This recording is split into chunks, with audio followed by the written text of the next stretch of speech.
Hello दोस्तों, कैसे हैं आप सब। उम्मीद है सब बढ़िया होंगे, शानदार शानदार होंगे। सर रिडक्शन पढ़ने में मजा ही आ रहा है और अब तक जो पढ़ चुके हैं सब कुछ आ चुका है, क्वेश्चन भी हम सॉल्व कर चुके हैं। बहुत ही बड़ा दोस्तों, उम्मीद भी यही है कि तुम सारे क्वेश्चन तो सॉल्व कर चुके होंगे। प्रैक्टिस प्रैक्टिस प्रैक्टिस दोस्तों, इनकम टैक्स का नाम ही प्रैक्टिस है। मैं तो कह रहा हूँ नाम बदल के प्रैक्टिस रख देना चाहिए, प्रैक्टिस टैक्स, इनकम टैक्स की जगह। राइट, तो चलो दोस्तों, आज की कहानी कहाँ शुरू होती है सर। आज की कहानी शुरू होती है बैंक बैंक बैंक से। तो दोस्तों मैं भी बैंक में ही बैठा हूँ। क्यों बैठा हूँ? ताकि तुम्हें बैंक में बैठ के तुम्हें बैंक की नॉलेज दे सकूं। ऐसा क्या बात कर दी? हाँ बिल्कुल बढ़िया बात कर दी सर मैंने। राइट, कैसे सर? जब हम बैंक जाते हैं दोस्तों, बैंक जाते हैं तो बैंक बैंक खेलते हैं। तो बैंक में आप मोस्टली दो तरीके से खाते खुलवाते हो। एक होता है करंट अकाउंट और एक होता है सेविंग अकाउंट। होता है कि नहीं होता भाई? होता है कि नहीं होता? बिल्कुल होता है सर। करंट अकाउंट का हमसे कोई लेना देना नहीं है, बिजनेसमैन लोगों के लिए। आम आदमी के लिए क्या होगा? आम आदमी के लिए क्या होगा सर? आम आदमी के लिए होगा सेविंग का अकाउंट। तुम्हारा खुद का भी अगर बैंक में खाता खुला हुआ है तो मुन्ना वो सेविंग अकाउंट ही खुला है। और मजेदार बात यह है, अब मैं तुम्हें पहली, है ना, शायद पहली ही ऐसी डिडक्शन पढ़ा रहा हूं जो तुम्हारे लिए दोस्तों, तुम्हारे लिए। ठीक है, तालियां बजती रहनी चाहिए सर, तालियां बजती रहनी चाहिए। It's only and only for you. भाई और बहनों, तुम्हारे लिए है, तुम्हारे लिए। राइट सर, हमारे लिए? जी हाँ दोस्तों, जी हाँ। यानी कि बैंक में अगर आप जाएंगे और आपने बैंक में सेविंग का अकाउंट खुलवा रखा है तो सेविंग के अकाउंट खुलने पर वहां से क्या मिलेगा? ब्याज मिलेगा। जो ब्याज मिलेगा, है ना, उसकी डिडक्शन मिलेगी। लेकिन सर एक बहुत ही राज की बात, अबे तो ब्याज जो मिलेगा पहले वो इनकम बनेगी फिर डिडक्शन मिलेगी, पहले इनकम बनेगी फिर डिडक्शन मिलेगी। तो जब मैंने बैंक से ब्याज खींचा, दो बैंक ब्याज दो, बैंक ब्याज दो, जो मैंने बैंक से ब्याज खींचा, ब्याज खींचने के बाद वो मेरी किस हेड की इनकम बनेगी? सर ब्याज। क्या सर मैंने नौकरी कर ली बैंक की? नहीं सर। क्या मैंने मकान किराए पे दे दी बैंक को? नहीं सर। क्या मैंने बिजनेस कर लिया? नहीं सर। क्या कोई एसेट बेच दी? नहीं सर। इसका मतलब ब्याज बनेगा अदर सोर्स की इनकम। हाँ सर। तो पहले पहले ये सेविंग अकाउंट से जो भी इंटरेस्ट आपको रिसीव होगा वो पहले बनेगा अदर सोर्सेज की इनकम। पहले अदर सोर्स में इनकम में ऐड करेंगे, उसके बाद डिडक्शन देंगे। सर डिडक्शन कितनी देंगे? अदर सोर्स में ऐड करके जीटिया, यार भाई जीटिया के बाद देखो रिडक्शन कितनी मिल रही है।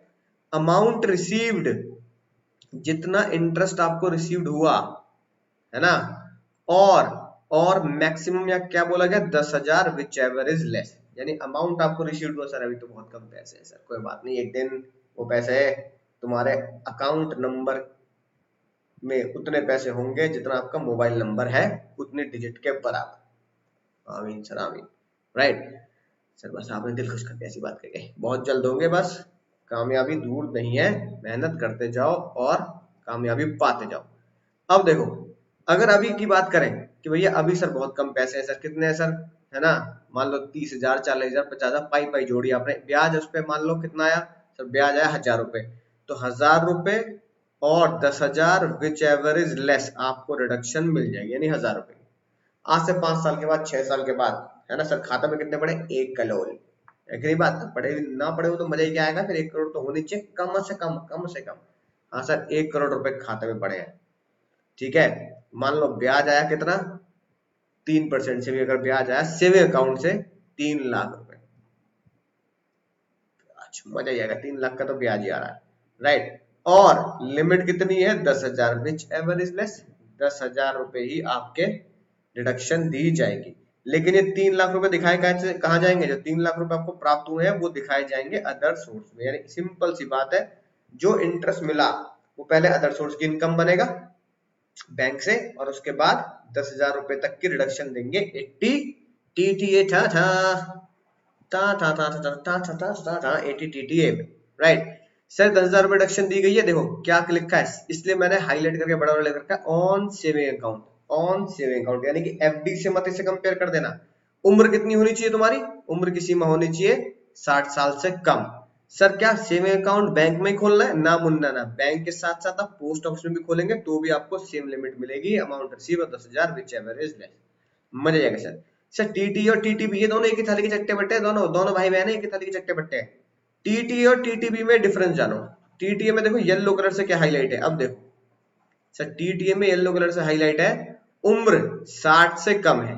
टीटीबी में देखो ग्रीन कलर से क्या हाईलाइट है सर, टीटीबी में ग्रीन कलर से हाईलाइट है सीनियर सिटीजन, यानी कि टीटीए है जिनकी उम्र 60 से कम है, तुम्हारे लिए, मेरे लिए, तुम्हारे लिए, मेरे लिए। टीटीबी किसके लिए? टीटीबी टीटीबी टीटीबी है कि नहीं बात? टीटीबी है किसके लिए सर? जिनकी उम्र 60 हो चुकी है या 60 से पार हो चुके हैं, है कि नहीं बात? तो 60 वालों के लिए भी टीटीपी है, यानी सीनियर सिटीजन, 60 साल 70 80 90 जितने भी है कि नहीं बात? अब अगर बूढ़े बूढ़े लोग बैंक में खाता खुलवाएंगे तो सेविंग अकाउंट खुलवाएंगे, चाहे वो बैंक में खुलवाएं चाहे वो पोस्ट ऑफिस में खुलवाएं, आपके लिए डिडक्शन थी मुन्ना 10, दद्दू तुम, दद्दू तुम, दद्दू के लिए डिडक्शन है 50, यानी दद्दू के मजे आ गए। दद्दू के लिए क्या होगा? इंटरेस्ट जितना दद्दू को रिसीव हुआ और 50,000 विच एवरेज लेस की डिडक्शन मिलेगी। ये तो डिडक्शन मिल गई 80 टीटीबी में, लेकिन मुन्ना क्या दद्दू के लिए भी इंटरेस्ट? हाँ भैया, इंटरेस्ट तो इंटरेस्ट है। पहले दद्दू के लिए इंटरेस्ट कहाँ शो होगा? पहले वो इंटरेस्ट शो होगा इन अदर सोर्स, पहले इनकम बनाओगे तभी रिडक्शन मिलेगी सर, बिल्कुल रिडक्शन मिलेगी, मजा आएगा सर। यानी कि अगर मैं तुम्हें बैंक की बातें बताऊं, ठीक है, सुन लेना ध्यान से, बहुत ही शानदार बात, राइट? जो मैं बताने जा रहा हूं ना, बहुत ही जबरदस्त बात है। अदर सोर्स से लिंक करेंगे इस बात को, ठीक है? अदर सोर्स में दोबारा पढ़ेंगे, लेकिन फिर अभी एक बात और सुनेंगे जो बहुत खास बात है। बैंक में, ठीक है, राइट, आप सेविंग का अकाउंट खुलवाएंगे, राइट, ठीक है, या फिर आप एफडी खुलवाएंगे, ठीक है? समझ आ गई बात? यानी कि डिडक्शन प्लस अदर सोर्स, दो मोटे मोटे चैप्टर एक साथ। सर तो टुच्ची बात है, मान ली टुच्ची बात है, हमने सर 8-9 सेक्शन एक साथ पढ़ लिए रिडक्शन वाले चैप्टर में, तो दो चैप्टर टुच्ची बात होगी सर।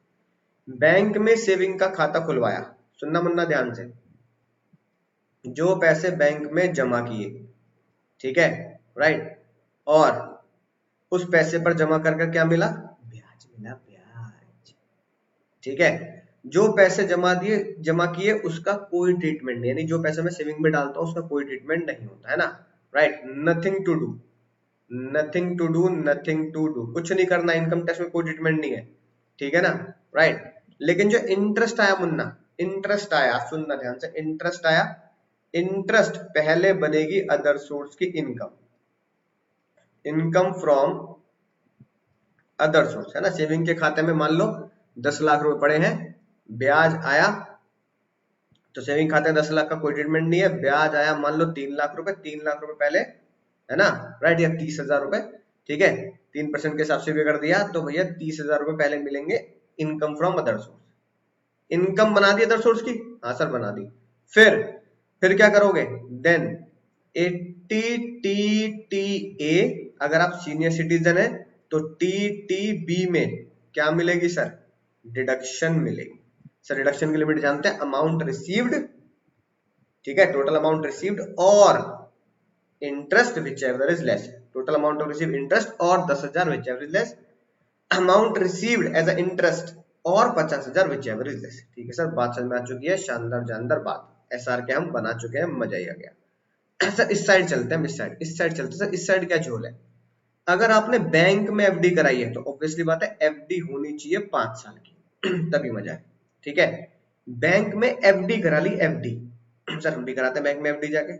बैंक में अगर आप एफडी कराएंगे तो एफडी में जो पैसा कराया, यानी एफडी का जो अमाउंट है, अमाउंट ऑफ एफडी, यानी आपने 50,000 की एफडी कराई, 1 लाख रुपए की एफडी कराई, बताओ क्या होता है उसका? कसम है मां भवानी की, गलत मत बोल देना वरना खल्लास कर दूंगा, अंडरटेकर बन जाऊंगा, खल्लास, समझो क्या हुआ? भूल गए सर? याद आ गया, याद आ गया सर, ऐसा ऐसी बात मत करो, आपने बोला खल्लास कर देंगे तो याद क्यों नहीं आएगा? एफडी का जो पैसा है, एफडी का जो पैसा है बैंक की एफडी का, वो 80C में रिडक्शन लेंगे, ठीक है ना? ठीक है सर, बात समझ में आ गई। फिर एफडी के ऊपर क्या आएगा? एफडी के ऊपर आएगा ब्याज। ब्याज का क्या होगा सर? ब्याज पहले टैक्सेबल होगा इन अदर सोर्स, ब्याज को अदर सोर्स में ले जाके टैक्सेबल कर देंगे। फिर क्या करोगे? टीटीए टीटीबी ना मुन्ना ना, टीटीए और टीटीबी सिर्फ और सिर्फ सेविंग, सिर्फ और सिर्फ सेविंग, सिर्फ और सिर्फ सेविंग के अकाउंट पर है, एफडी पर नहीं। तो ये हो गया फाइनल बैंक का टनाटन, एसआर के और बैंक का टनाटन, है ना, शानदार जानदार प्रोविजन। तो सेविंग है ना, झटपट झटपट नोट कर लो, सेविंग का और एफडी का ये ट्रीटमेंट होना है। अब सुनना ध्यान से मुन्ना, बहुत जबरदस्त बात, अब सुनना ध्यान से।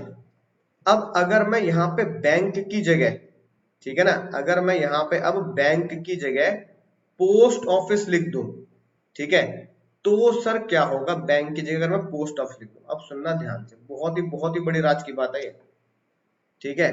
बैंक की जगह अब मैं लिख रहा हूं पोस्ट ऑफिस। अब मैंने ये सारा पैसा जमा किया पोस्ट ऑफिस में, अब दूसरा एसआर के बनाया उसी के नीचे साथ साथ, ठीक है, सारा पैसा पोस्ट ऑफिस में जमा किया। पोस्ट ऑफिस में सेविंग का खाता खोला, सर खुल सकता है।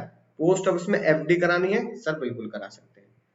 पोस्ट ऑफिस में जैसे ही मैंने सेविंग का खाता खोला और जो सेविंग के खाते में पैसा डाला, लाख रुपए डाला, 10 लाख रुपए डाला, जितना भी सेविंग के खाते में पैसा डाला, नथिंग टू डू, उसका कोई ट्रीटमेंट नहीं है, कुछ मत करना।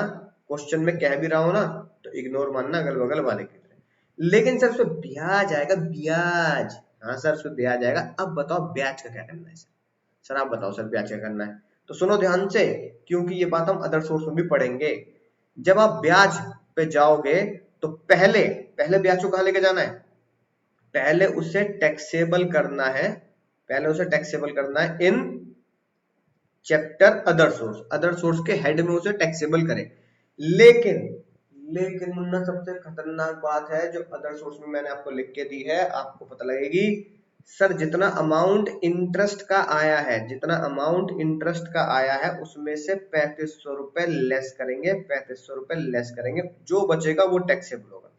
यानी अदर सोर्स में मान लो आपके बैंक से आपको ब्याज मिला 20,000, ठीक है, या मान लो चलो 10,000 मिला, है ना, तो 10,000 रुपए अदर सोर्स में लेके जाऊंगा, उसमें 3500 माइनस करेंगे, तो अदर सोर्स में कितने टैक्सेबल होंगे, अदर सोर्स में टैक्सेबल होंगे सर 6500, ठीक है, राइट। तो ये फिक्स है सर, इसका कोई सेक्शन है सर, हाँ मुन्ना हाँ इसका सेक्शन है, ये सेक्शन दिया हुआ है, सेक्शन 10 सब सेक्शन 15, ये अदर सोर्स में हम पढ़ेंगे।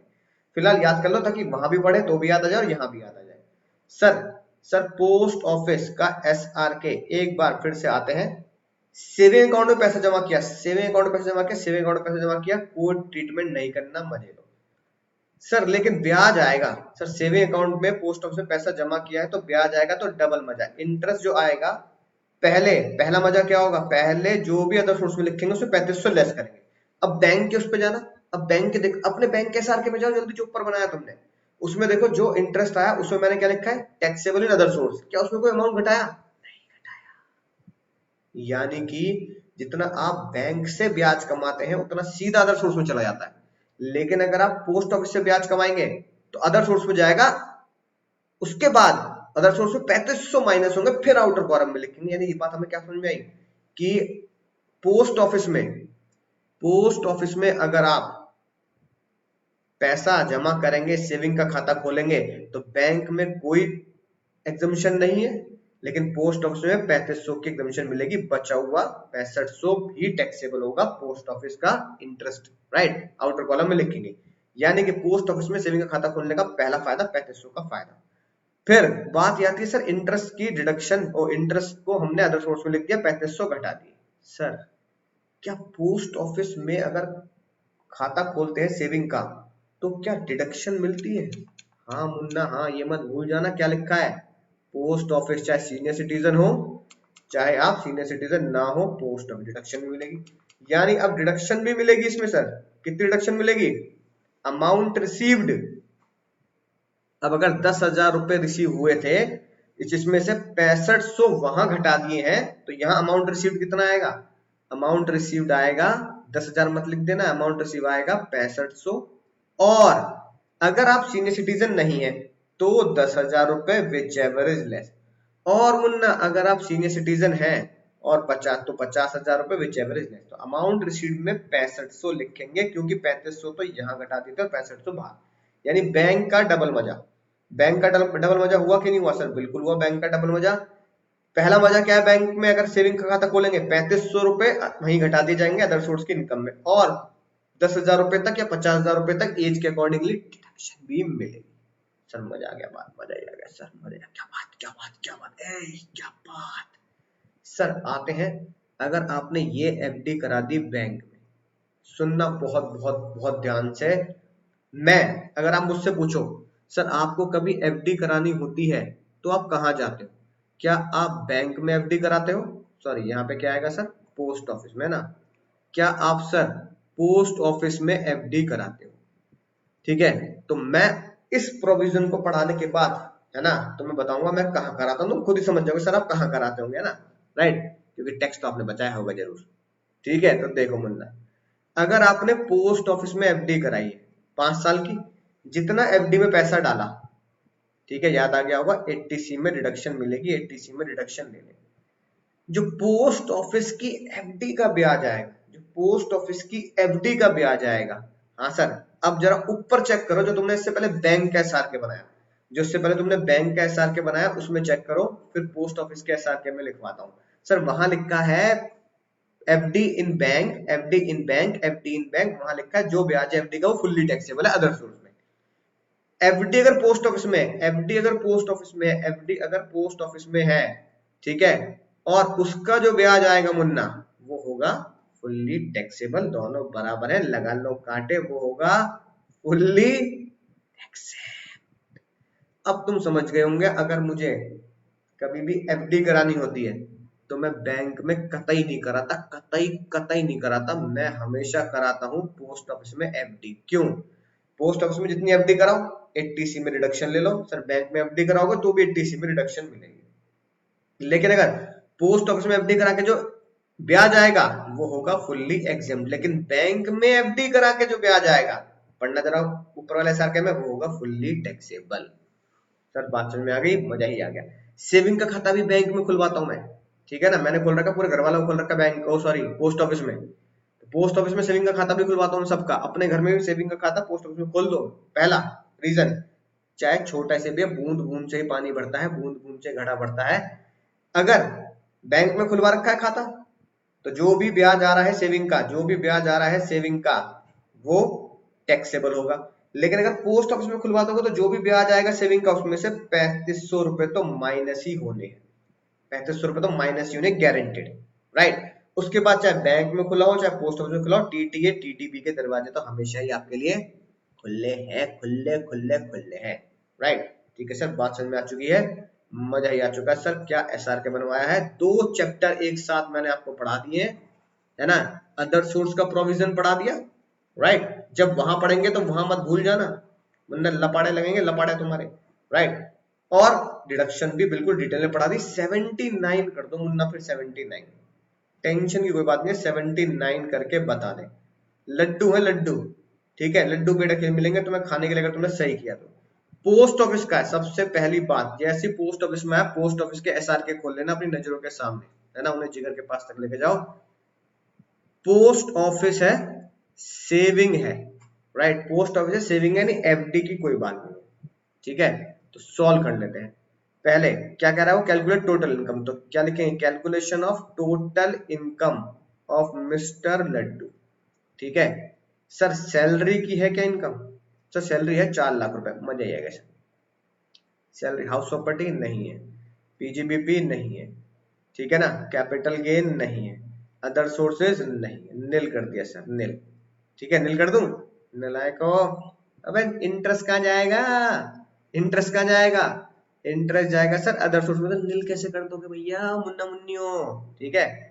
Sir HP PGBP capital gain nil है, लेकिन अदर सोर्स में एक अमाउंट आएगा, क्या, interest, interest sir, interest interest sir, interest, interest आया अदर सोर्स में, कहां से सर, पोस्ट ऑफिस से, कितने रुपए सर, 22,000 रुपए, ठीक है। 22,000 रुपए का पोस्ट ऑफिस के सेविंग का इंटरेस्ट है, 22,000 रुपए का पोस्ट ऑफिस के सेविंग का इंटरेस्ट है। बताओ, अभी अभी एसआर के बनवाया है, पोस्ट ऑफिस का ब्याज सेविंग के खाते से क्या होता है सर, 3500 रुपए माफ होता है। मजा आएगा सर, क्या शानदार बात बताई आपने। इसमें से सेक्शन 10 सब सेक्शन 15 की एग्जामिशन देंगे 3500 रुपए। ठीक है मुन्ना। तो अब बताओ आउटर कॉलम में कितना आ जाएगा सर? 22,000 माइनस 3500, सर ये आ गया हमारा 18,500। बोलो सर मजा ही आ गया सर, बोलो जल्दी मजा ही आ गया, मजा ही आ गया सर। राइट, अब और कोई अमाउंट नहीं है। जीटीआई बोलो जल्दी, जीटीआई बोलो ना को, जीटीआई बोलो कितनी आएगी सर? 18,500 सर 4 लाख, सर ये आगे 4,18,500, 4,18,500। कैलकुलेटर है तो सर हम तो है कि चीज 2 1 जा 2, 2 2 जा 4, है कि नहीं बात? 2 + 2 ये भी हम कैलकुलेटर पे ही करेंगे, कोई दिक्कत नहीं है, कैलकुलेटर इसलिए ही दिया गया एग्जाम में। राइट, अब आती है डिडक्शन। डिडक्शन 80C में कुछ नहीं आता, सेविंग के लिए कुछ नहीं आता, 80C में एफडी आती है। तो सर अब सेविंग के ब्याज की डिडक्शन कहाँ दी जाती है सर? या तो दी जाती है डिडक्शन, वर्किंग नोट में निकाल रहा हूं, वर्किंग नोट नंबर 1 सर, या तो 80TTA में दी जाती है या 80TTB में दी जाती है। यहाँ लड्डू की उम्र, यहाँ लड्डू की उम्र हमें नहीं पता, तो मैं क्या अज्यूम कर रहा हूँ, एजम्पशन जरूर डाल देना एग्जाम में, ताकि एग्जाम को पता लगे आपने ये एजम्पशन लेके क्वेश्चन सॉल्व किया है। अज्यूमिंग लेस देन 60, लड्डू मियाँ की उम्र 60 से कम है। अगर 60 से कम है तो टीटीए लगेगा, टीटीबी नहीं लगेगा। टीटीए क्या बोलता है? Saving account. टीटीए बोलता है सेविंग अकाउंट। ठीक है, कहां पे खोला हो, चाहे आपने सेविंग अकाउंट बैंक में खोला हो, चाहे आपने सेविंग का खाता पोस्ट ऑफिस में खोला हो। यहां हमारे केस में सेविंग का खाता पोस्ट ऑफिस में खुला है, पोस्ट ऑफिस में खुला है या बैंक में खुला है, कोई टेंशन वाली बात नहीं है। डिडक्शन कितनी है? डिडक्शन है इंटरेस्ट रिसीव्ड और 10,000 रुपया विच एवर इज लेस। अब इंटरेस्ट रिसीव्ड में, इंटरेस्ट रिसीव्ड में गलती से भी 22 मत लिख दियो ओ मुन्ना मुन्नियो, 22 मत लिख दियो मुन्ना मुन्नियो, है कि नहीं बात? क्योंकि 3500 तो हमने ऊपर यानी अदर सोर्स में डिडक्शन ले लेना, तो ये आएगा यहाँ पे सर 18,500 राइट, और 10,000 whichever is less, sir 10,000 रुपए की हमारी डिडक्शन मिलेगी। तो डिडक्शन में जब मैं जाऊंगा, डिडक्शन के चैप्टर में जब मैं जाऊंगा, राइट, वर्किंग नोट नंबर 1 का हवाला देते हुए लिखूंगा 80TTA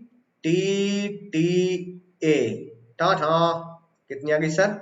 10,000 रुपए आ चुकी है। और फिर मेरी लड्डू की, फिर मेरे प्यारे लड्डू की टोटल इनकम बैठी माइनस 10,000, ये आ गया सर 408,500, ये मेरा सर फाइनली आंसर आ चुका है।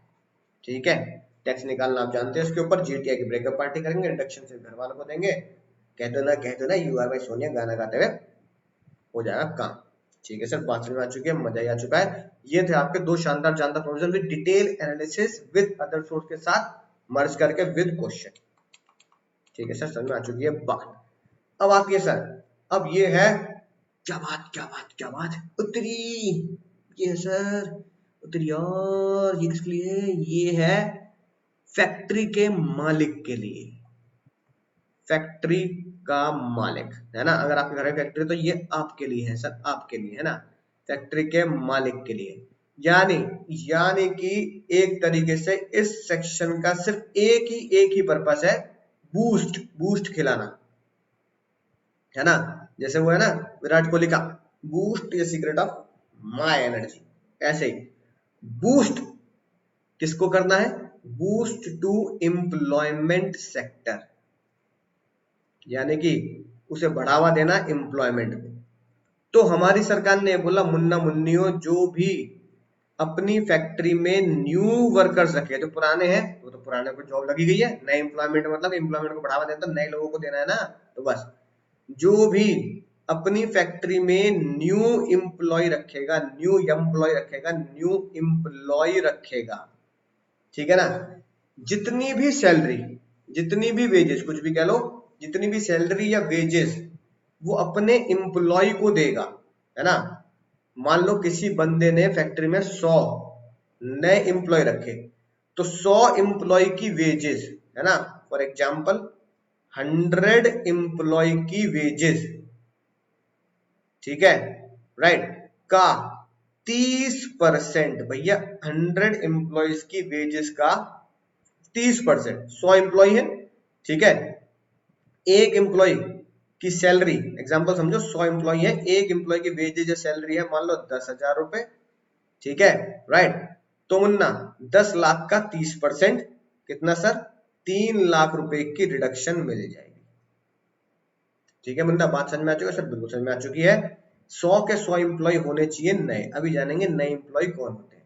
तो 100 नए एम्प्लॉय है, चकाचक चमचमाते हुए आए हैं आपकी फैक्ट्री में, उनकी वेजेस कैलकुलेट कर लो। 100 मान लो उनकी वेजेस है, सैलरी है 10,000, ठीक है, तो भैया ये बैठे 10 लाख रुपए, राइट, उनका 30% निकाल दो, जो 30% आएगा 3 लाख की रिडक्शन ले लेना।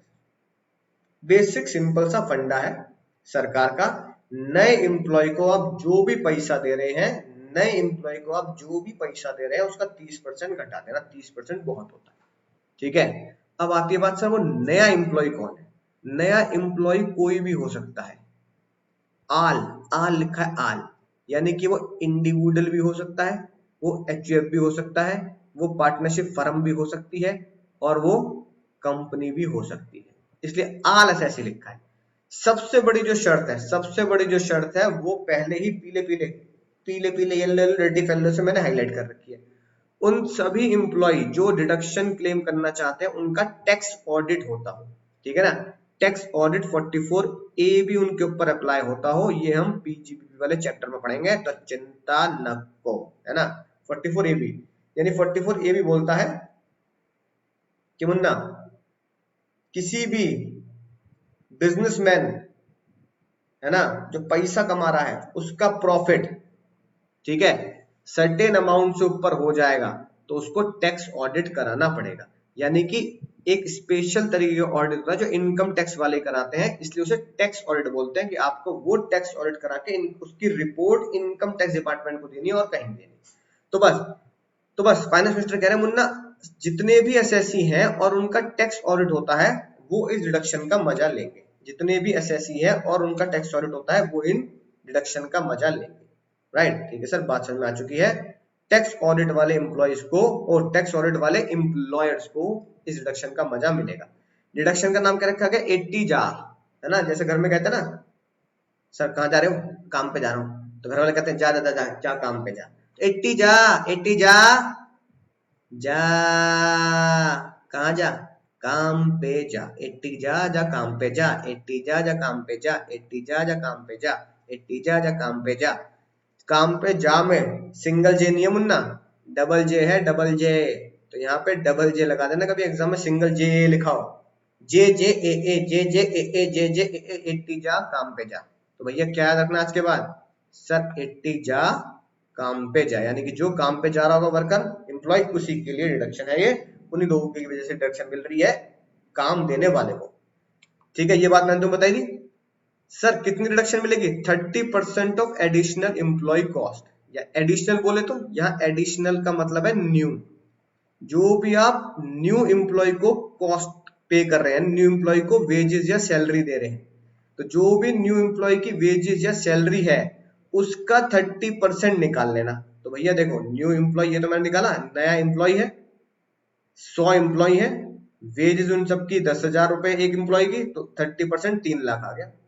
तो 30% ही तो मैं आपको निकाल के बता चुका हूँ। एडिशनल बोले तो न्यू एम्प्लॉय को जो भी कॉस्ट बोले तो वेजेस दी गई है, कितने साल के लिए मिलेगी? 1 साल के लिए नहीं, 3 साल तक का मजा है, यानी ये 3 लाख रुपए जिस साल एम्प्लॉय आपकी फैक्ट्री में भर्ती हुए हैं, जिस साल एम्प्लॉय आपकी फैक्ट्री में जॉब पाए हैं, है ना, उस ईयर 1 में भी दो, ईयर 2 में भी दो, और ईयर 3 में भी 3 साल तक। इससे बड़ा जान ले लोगे फाइनेंस मिनिस्टर की, मतलब फाइनेंस मिनिस्टर की तनख्वाह ले लोगे क्या, है कि नहीं बात? 3 साल के लिए दे दी सर, लेकिन अब इतनी बड़ी डिडक्शन दे दी तो कुछ ना कुछ तो झोल झाल करेंगे ही, झोल झालो। तो फाइनेंस मिनिस्टर ने क्या बोला? फाइनेंस मिनिस्टर ने बोला एडिशनल कॉस्ट, जो नए एम्प्लॉय की जो वेजेस है, एडिशनल कॉस्ट बोले तो समझने के लिए क्या लिखेंगे एडिशनल कॉस्ट को, ये लीगल वर्ड है इसलिए हम इसको रिप्लेस नहीं कर सकते ना मुन्ना, तो एडिशनल कॉस्ट को लिखेंगे न्यू एम्प्लॉय, है ना, वेजेस, नए एम्प्लॉय की जो वेजेस हैं, नए एम्प्लॉय की जो वेजेस हैं वो जीरो मानी जाएंगी। नए एम्प्लॉय की वेजेस जीरो मानी जाएंगी। क्यों सर, क्यों पता है क्यों? क्योंकि नए एम्प्लॉय आए नहीं है। कैसे sir? There is no increase in number of employee from number of employed on last day of previous year. है कि नहीं बात? यानी कि आपने अपनी फैक्ट्री के अंदर अपने एम्प्लॉय इंक्रीज ही नहीं किए। तो मुद्दे की बात है, हाईलाइट है ये, no increase in number of employee, है ना, पिछले साल से, from the number of employee on last day of previous year. है कि नहीं बात? राइट। यानी कि पिछले साल के जो एम्प्लॉय थे, लास्ट डे के जो एम्प्लॉय थे, 31 मार्च के जो एम्प्लॉय थे, 31 मार्च के बाद से जितने एम्प्लॉय थे वो आज भी आपके उतने ही एम्प्लॉय है। आपने एम्प्लॉय इंक्रीज ही नहीं किए। जब एम्प्लॉय इंक्रीज नहीं किए, जब एम्प्लॉय इंक्रीज नहीं किए, तो ये वाली शर्त ही पूरी नहीं हुई नए एम्प्लॉय की। तो जब एम्प्लॉय इंक्रीज नहीं है, यानी कि नए एम्प्लॉय नहीं है, एम्प्लॉय इंक्रीज ही नहीं है, तो नए एम्प्लॉय नहीं है, तो डिडक्शन मिलेगी नहीं। डिडक्शन नहीं मिलेगी, इसलिए उन्होंने लिख दिया कि एडिशनल वेजेस, एडिशनल कॉस्ट ही नील हो जाएगी। एडिशनल कॉस्ट क्या है? एडिशनल एम्प्लॉय कॉस्ट, यानी एडिशनल एम्प्लॉय की वेजेस क्या है? नील है, क्योंकि आपकी फैक्ट्री में कोई एडिशनल एम्प्लॉय, कोई नया एम्प्लॉय आया ही नहीं है, कोई नया एम्प्लॉय आया ही नहीं है, कोई नया एम्प्लॉय आया ही नहीं। ठीक है। आप कह रहे हो जी आया है, आपने प्रूफ कर दिया आया है, फर्स्ट पॉइंट मेरे ऊपर नहीं लगता। मेरी फैक्ट्री में नए एम्प्लॉय आए हैं, ठीक है ना। पिछले साल मेरी फैक्ट्री में 5000 एम्प्लॉय थे, इस साल मेरी फैक्ट्री में हो चुके हैं 5100 एम्प्लॉय, शगुन के हिसाब से 100 नए एम्प्लॉय आए। तो बाद में ऑडिट के में पता लगा या चेकिंग में पता लगा कि आपने उनको वेजेस पेड कर दी otherwise by cash, DD, UPI transfer, यानी किसी भी इलेक्ट्रॉनिक मोड में पेमेंट नहीं करी, यानी you paid the wages through cash. आपने उनको कैश में पेमेंट दे दी। फाइनेंस मिनिस्टर ने कहा बीच में ना बोल, कैश पेमेंट दे दी ना, डिडक्शन नहीं दूंगा। यानी कि नए एम्प्लॉइज की डिडक्शन तभी मिलेगी, नए एम्प्लॉय की डिडक्शन तभी मिलेगी, नए एम्प्लॉय की डिडक्शन तभी मिलेगी अगर, पहली बात, आपकी फैक्ट्री में नए एम्प्लॉय भर्ती हुए हो, न्यू एम्प्लॉय का इंक्रीमेंट हो, इंक्रीज इन एम्प्लॉय, ठीक है।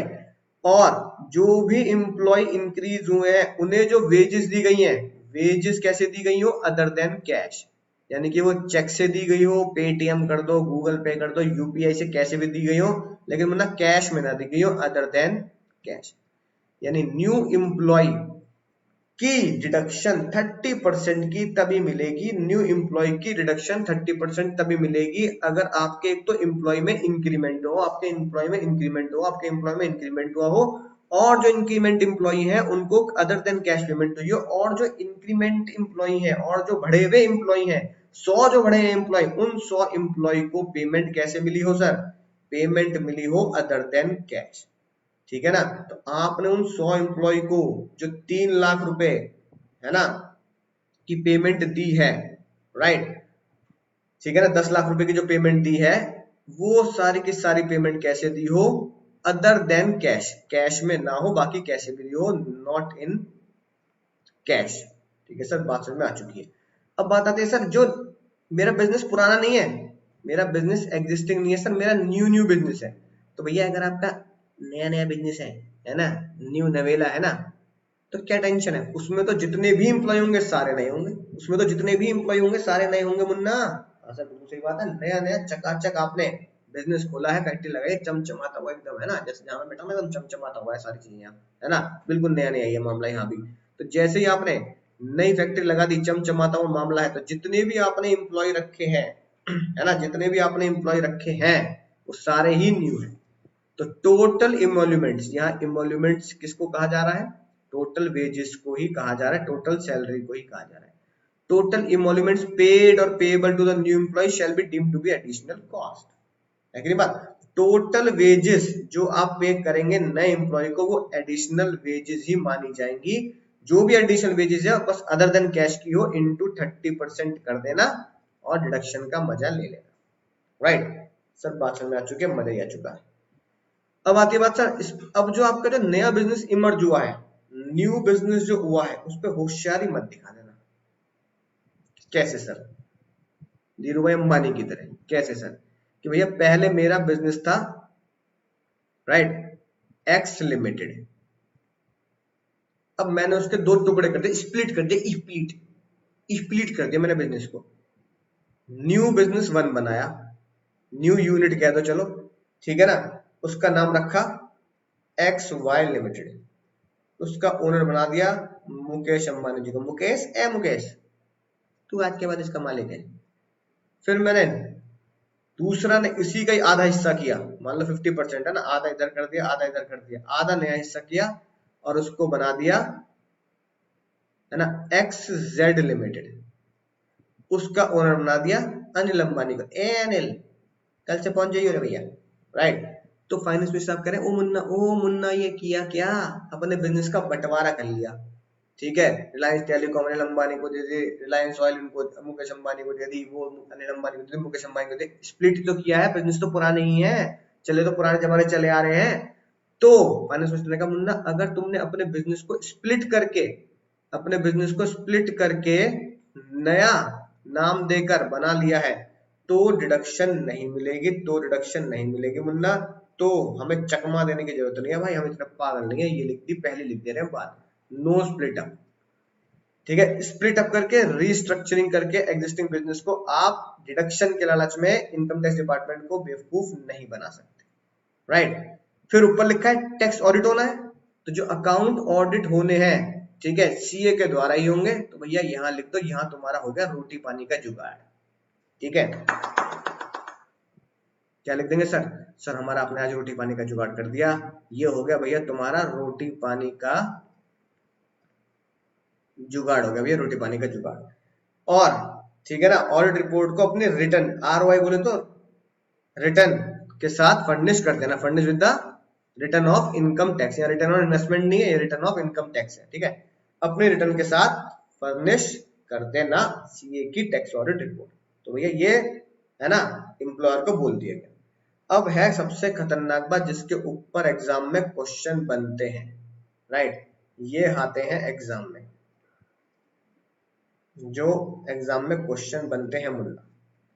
सर क्या additional employee are new employee? Sir ये तो आपने बता दिया सर, तुम समझ चुके हैं। एडिशनल एम्प्लॉय का मतलब क्या है, नए नवेले एम्प्लॉय, ठीक है सर, बात समझ में आ चुकी है। एडिशनल एम्प्लॉय, ठीक है, न्यू एम्प्लॉय जो आपके अपने ईयर में, आपके अपने करंट प्रीवियस ईयर में जिनको एम्प्लॉयमेंट किया गया उसमें से एक्सक्लूड कर दें, उसमें इंक्लूड ना करें। एडिशनल एम्प्लॉय में ये इंक्लूड नहीं होंगे, न्यू एम्प्लॉय में ये लोग नहीं माने जाएंगे, नॉट इंक्लूडेड। यानी कि ये सारे लोग न्यू एम्प्लॉय नहीं माने जाएंगे, नॉट अ न्यू एम्प्लॉय। क्या बात है सर, अगर ये सारे लोग नॉट अ न्यू एम्प्लॉय हैं तो इन सारे लोगों की वेजेस की रिडक्शन नहीं मिलेगी, तो इन लोगों के लिए हम डिडक्शन नहीं देंगे, रिडक्शन नहीं देंगे। मतलब सबसे पहला एम्प्लॉय जो अमीर एम्प्लॉय है, यानी आपकी फैक्ट्री में, आपके बिजनेस में जिसने आपको, है ना, आपने जिसको हायर किया है, उसकी सैलरी इमोल्यूमेंट्स क्या बैठ रहे हैं, 25,000 पर मंथ से ज्यादा। 25,000 भी बैठ रहे हैं तो रिडक्शन मिल जाएगी, लेकिन 25,000 से ज्यादा बैठ गए, 25,000 से ज्यादा हो गए ना मुन्ना ना, बाय बाय, टाटा, गॉन, गया, चुवंतर, ठीक है, रिडक्शन नहीं मिलेगी। और अगर सरकारी एम्प्लॉय है, सरकारी एम्प्लॉय तो सरकार कह रही है भैया हमें ना चाहिए रिडक्शन, कोई दिक्कत ना, हम ना ले रहे, ठीक है, समझ में बात। अगर एम्प्लॉय जो आपने हायर किए हैं, सुन लेना ध्यान से, बहुत खतरनाक बात है। अगर एम्प्लॉय जो आपने हायर किए हैं वो सिर्फ चंद दिनों के मेहमान हो आपकी फैक्ट्री में, आपके बिजनेस में, आपके बिजनेस में वो रहे हैं 240 दिन से कम, कितने रहे हैं सर, 240 दिन से कम। और जो एम्प्लॉय आए हैं, चाहे वो 240 से ज्यादा हो, सरकारी भी ना हो, 25 से कम उनकी सैलरी हो, लेकिन उन्होंने पीएफ में खाता नहीं खोला, तो उन्हें आरपीएफ में खाता खोलना मैंडेटरी है। तो भैया अगर आप मालिक हैं, अगर आप मालिक हैं अपनी फैक्ट्री के, तो आरपीएफ में खाता जरूर खुलवाएं अगर डिडक्शन लेनी है तो। इसी के आगे अगर मैं इसका रिवर्स लिख दूं, इसी के आगे अगर मैं इसका रिवर्स लिख दूं तो बात और अच्छे समझ में जाएगी, कोई टेंशन वाली बात नहीं है। यानी कि न्यू एम्प्लॉय कौन होंगे, तो यहां लिख रहा हूं मैं, न्यू एम्प्लॉयज आर, जिसके लिए 30% डिडक्शन मिलेगी, न्यू एम्प्लॉयज आर जिनकी सैलरी वेजेस इमोल्यूमेंट्स कितने हैं, अप टू, यानी 25 भी उसमें शामिल है, ठीक है ना, अप टू 25,000, ठीक है। जो प्राइवेट एम्प्लॉय है, नॉन गवर्नमेंट एम्प्लॉय, यानी प्राइवेट सेक्टर के एम्प्लॉय है, नॉन गवर्नमेंट एम्प्लॉय, जो कितने दिन के लिए फैक्ट्री में आए हैं, जिनकी जॉब लगी है, जॉब फॉर मोर देन, है ना, या ऐसे लिख दो, जॉब फॉर 240 डेज और मोर, यानी 240 दिन की जॉब लगी हो, 245 की, 250 दिन की जॉब लगी हो, 365 दिन की जॉब लगी हो, और यस, से यस टू द आरपीएफ। और वो क्या कहते हो, यस मैं किस में पैसा कटवा रहा हूं, मैं आरपीएफ रिकॉग्नाइज्ड प्रोविडेंट फंड में पैसे कटवाता हूं, पैसे जमा करता हूं, राइट। तो यानी कि आप चाहे तो इसको इस तरीके से भी याद कर सकते हैं, कोई टेंशन वाली बात नहीं है। सैलरी मात्र 25,000 रुपए तक की होनी चाहिए टोटल पर मंथ। प्राइवेट, आप गवर्नमेंट एम्प्लॉय नहीं होने चाहिए, प्राइवेट होने चाहिए। आप अगर नौकरी पे आए हैं तो 240 दिन या उससे ज्यादा दिन फैक्ट्री में जा रहे हो और आप पीएफ में पैसा कटवाते हो। कुछ लोग भड़क गए, कुछ लोग भड़क गए, ऐसे मैंने दिखा था ना, ऐसे भड़क गए बुरी तरीके से, पुलिस पकड़ रही, हम नहीं मानने, हम नहीं मानने। कुछ लोग भड़क गए, कह रहे भैया मैं एक ऐसी फैक्ट्री में काम करता हूँ जो खुलती आधे साल है। मैंने कहा है, ऐसी कौन सी फैक्ट्री है जो आधे साल खुलती है? उन्होंने बोला आइसक्रीम फैक्ट्री, आइसक्रीम फैक्ट्री में काम करता हूँ मैं। है कि नहीं बात, बिल्कुल सही बात है। फुटवेयर फैक्ट्री में काम करता हूँ मैं, कपड़ों की फैक्ट्री में काम करता हूँ मैं। तो फाइनेंस मिनिस्टर साहब ने बोला भैया देखो आइसक्रीम, आइसक्रीम तो हमें पता है, सर्दियों में चल रही है ना, खूब खा रहे तुम कोल्ड ड्रिंक में डाल डाल के। उन्होंने मात्र इन सब लोगों में जो सिर्फ आधे साल में ही काम करते हो, उनमें से मात्र कुछ ही लोग चुने। इन केस ऑफ एसएससी, यानी एक मालिक जिसका बिजनेस क्या है, मैन्युफैक्चरिंग ऑफ अप्रैल, यानी कि कपड़ों का बिजनेस है, या फिर यानी जूतों का बिजनेस है, राइट, या फिर लेदर प्रोडक्ट है, यानी कि आप अप्रैल बिजनेस कर रहे हैं, या फुटवेयर जूते चप्पल बना रहे हैं, या फिर लेदर के पर्स वगैरह है ना, लेदर की जैकेट वगैरह बना रहे हैं, उन लोगों के लिए, मात्र इन 3 लोगों के लिए, मात्र इन 3 लोगों के लिए, 1 2 3, इन 3 लोगों के लिए ये कह दिया कि भाई आपका बिजनेस हमें पता है शायद पूरे साल नहीं खुलेगा, फैक्ट्री भी पूरे साल नहीं खुलेगी, इसलिए आप अगर इन लोगों में हैं तो 240 दिन की जगह हम 150 दिन ले लेंगे। यानी कि यहाँ पर, यानी कि यहाँ पर 240 काट के आप यहाँ पर 150 कर दें, यानी कि एम्प्लॉयड होने चाहिए आप, है ना, 150 या उससे ज्यादा। यानी अगर आप एम्प्लॉय लेस देन 150 हैं तो फिर आपके वेजेस के ऊपर मालिक लोग, फैक्ट्री के ओनर लोग डिडक्शन नहीं ले पाएंगे, ठीक है। बस इतना सही फर्क है इन 3 बिजनेस में, 240 काट के मुन्ना 150 कर देना। उम्मीद दोस्तों बात समझ में आ चुकी होगी। एक क्वेश्चन देख लेते हैं जो आया हुआ है 2016 में आपके एग्जाम में, है ना, क्वेश्चन 80 नवंबर 2016, बहुत ही शानदार, मतलब मजा ही आ जाएगा, पूरा का पूरा कॉन्सेप्ट कवर्ड। सत्या बेको मात्र, मुंबई का डॉन कौन, बेको मात्र है, ठीक है। फैक्ट्री चला रहे हैं, 1 अप्रैल उन्होंने 120 नए एम्प्लॉय रखे सर, बिल्कुल सही बात, यानी कि आपने अप्रैल में 120 न्यू एम्प्लॉय रख दिए, ठीक है। हाउस होल्ड गुड्स की फैक्ट्री है, हाउस होल्ड गुड्स की फैक्ट्री है, राइट। तो फिर कितने दिन लेने हैं उसमें सर, 240 लेने हैं, समझ में ना बात। अगर ये 3 होती, अप्रैल, फुटवेयर और लेदर, तो हम यहाँ कितने लेते, 150 लेते। तो भैया इतनी बात समझ में आ गई, 240 दिन लेने, राइट। 20 एम्प्लॉय, सुनना ध्यान से, 20 employee who total employment paid 30,000 per month, यानी 20 एम्प्लॉयड ऐसे हैं जिनकी 30,000 रुपए पर मंथ है। क्या ये कवर होंगे, नहीं होंगे? सुनना, ये क्या लिखा है, टोटल एम्प्लॉयमेंट कितना होना चाहिए, कितना होना चाहिए, यहां से देख लो, चलो टोटल एम्प्लॉयमेंट कितना होना चाहिए, अप टू 25, तो ये 25 से ज्यादा है, बड़ा सा कांटा लगा लेते हैं, मुन्ना तू ना आएगा अब हमारी फैक्ट्री के लिए, लाया कि नहीं, तेरे ऊपर रिडक्शन ना मिलेगी हमें, है ना। 40 employee who 40 workers employed on 1 April, ठीक है सर, ये आएंगे। 35 वर्कर एम्प्लॉयड ऑन 1 मई, अब पता ये डेट क्यों दे रखी है मुन्ना, 5 अक्टूबर, सोचो डेट क्यों दे रखी है मुझे, इतने एम्प्लॉय मैंने 1 अप्रैल को भर्ती किए, इतने एम्प्लॉय मैंने 1 मई को भर्ती किए, इतने एम्प्लॉय मैंने 5 अक्टूबर को भर्ती किए, डेट क्यों दे रखी है, पता है क्यों दे रखी है नलायको, 240 दिन, ट्रेन चल पड़ी नहीं चल पड़ी दिमाग में? 240 दिन जो देखने हैं, 1 अप्रैल से रहा, ठीक है। इसका मतलब इतने एम्प्लॉय किए तो कह तो रही ना कि छोड़ के जा रहे हैं। इसका मतलब 1 अप्रैल को जो एम्प्लॉय है वो पूरे 31 मार्च तक रहेगा, यानी कि इसने जॉब करी मुन्ना, पहले 40 वर्कर्स ने जॉब करी पूरे 365 दिन, है ना, अप्रैल, यानी कि एक मई को, ठीक है। तो अप्रैल कितने दिन होते हैं? 30। तो भैया 365 माइनस 30, इन्होंने जॉब करी 335 दिन, ठीक है मुन्ना। और आखिरी वाला 5 अक्टूबर, 5 अक्टूबर को आया तो वो भी गिन लिए, ठीक है, राइट। तो 31 माइनस 4, यानी अक्टूबर के 27। अब मैं इसमें ऐड करते जा रहा हूं, नवंबर, दिसंबर, जनवरी, फरवरी, मार्च, ये बैठ रहे हैं मुन्ना 178, 179 ऐसे बैठ रहे हैं। चलो 178 लिख देते हैं, 178 डेज, यानी कि 240 दिन के हिसाब से। ऊपर वाला क्यों कटा? क्योंकि उसकी सैलरी ज्यादा है। ये एम्प्लॉय डिडक्शन के लायक है, ये एम्प्लॉय डिडक्शन के लायक है, तू नालायक, तू नालायक है भाई, तू डिडक्शन के लायक नहीं है, ठीक है, समझ में आ गई ना बात? अब देखो, इसका मतलब कंप्यूटर डिडक्शन जे निकालनी है, हर एक वर्कर की 3,000 रुपए पर महीने की सैलरी है, राइट। प्रॉफिट है 9.5 लाख रुपए का, एसेसिस लायबल ऑडिटेड अकाउंट, यानी उसका टैक्स ऑडिट भी होना है, राइट। ये बात उसने पूरी कर दी।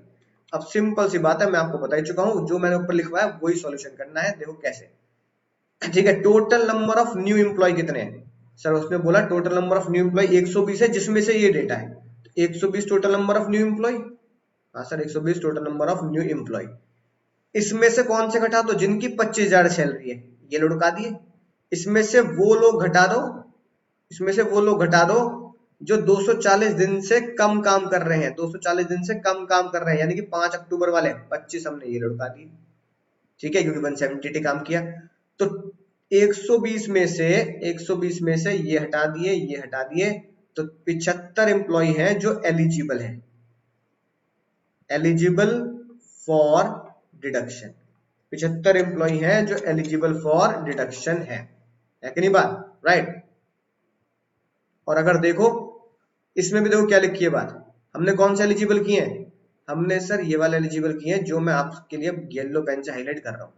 सर हमने एक तो ये वाले एलिजिबल किए क्योंकि ये 240 दिन से ज्यादा है, हमने ये वाले एलिजिबल किए हैं जो 240 दिन से ज्यादा है, राइट। तो भैया 40 और 35 कितने हो गए सर? मुन्ना 75 ही तो हो गए, राइट। एग्जाम में चाहे डायरेक्ट वाले लिख के दिखा देना नीचे नंबर डाल के, चाहे ऐसे दिखा देना, राइट, कैसे भी दिखा देना, 75 एम्प्लॉय आपके निकल जाएंगे। अब 80 जे में रिडक्शन कैसे दूंगा? जा काम पे जा, जे में कैसे रिडक्शन दूंगा? बिल्कुल सिंपल, कितने इमोल्यूमेंट्स हैं, राइट, कितने इमोल्यूमेंट्स हैं मुन्ना? सर 30,000 रुपए की, ओ सॉरी 3,000 रुपए की उनकी क्या है? सैलरी है। तो 3,000 रुपए, राइट, इंटू 12, ठीक है। 12 क्यों कर रहा हूं? अरे नालायको, ये कब आए हैं? ये आया है 1 अप्रैल को, तो ये 1 अप्रैल को आया तो इनको 12 महीने की सैलरी मिलेगी, ठीक है ना। ये सैलरी कितने महीने पाएंगे? ये 12 महीने सैलरी पाएंगे, 12 महीने वेजेस पाएंगे। ये 1 मई को आए मुन्ना, तो ये गलती मत कर देना एग्जाम में, बहती गंगा में हाथ धो लो, सीधा कर दो, है कि नहीं बात। तो ये कितने महीने सैलरी पाएंगे? 11 महीने सैलरी पाएंगे। एग्जाम में क्या एरर होता है? एग्जाम में बच्चा बहती गंगा में हाथ धो लेता है, वो सीधा कर देता है भैया 75, भैया बिल्कुल सही है, 75 इंटू 3,000, ठीक है, राइट, इंटू 12 महीने, 75 एम्प्लॉय, 3,000 महीने की सैलरी है, वेजेस, और 12 महीने वो जॉब कर रहा है, लगा लो कांटे। गलत हो जाएगा, क्यों? आपके 75 के भीतर एम्प्लॉय 12 महीने जॉब नहीं कर रहे सर। सर 40 एम्प्लॉय हैं जो 12 महीने जॉब कर रहे हैं, ठीक है, हाँ सर अभी ऊपर हमने चेक कर लिया।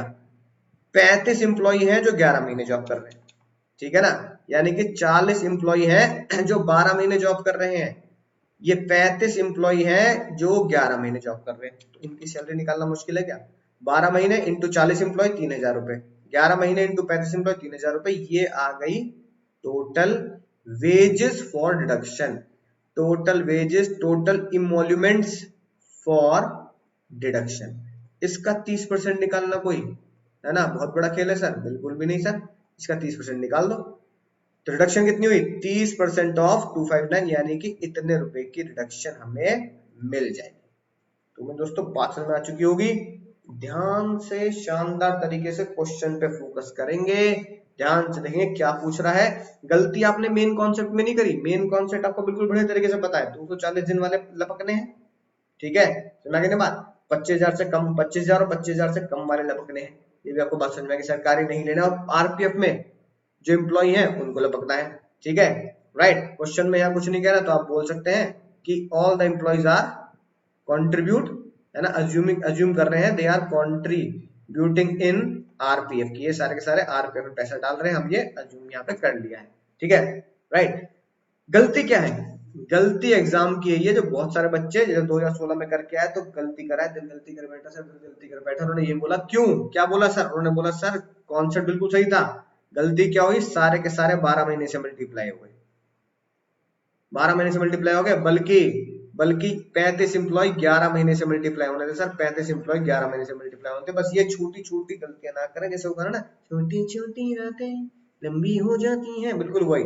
ऐसी एग्जाम में छोटी छोटी गलती लंबी हो जाती है, ओए बेटा है यूं ही नींदें उड़ जाती हैं, नंबर कट जाते हैं। तो चलिए, उम्मीद है याद रहेगी बात कि छोटी चीज ज्यादा भयानक होती है। ध्यान से पढ़ेंगे, क्वेश्चन को रिपीट करेंगे, मैं मिलूंगा लेक्चर में, तब तक पढ़ते रहिए, सीखते रहिए, आगे बढ़ते रहिए।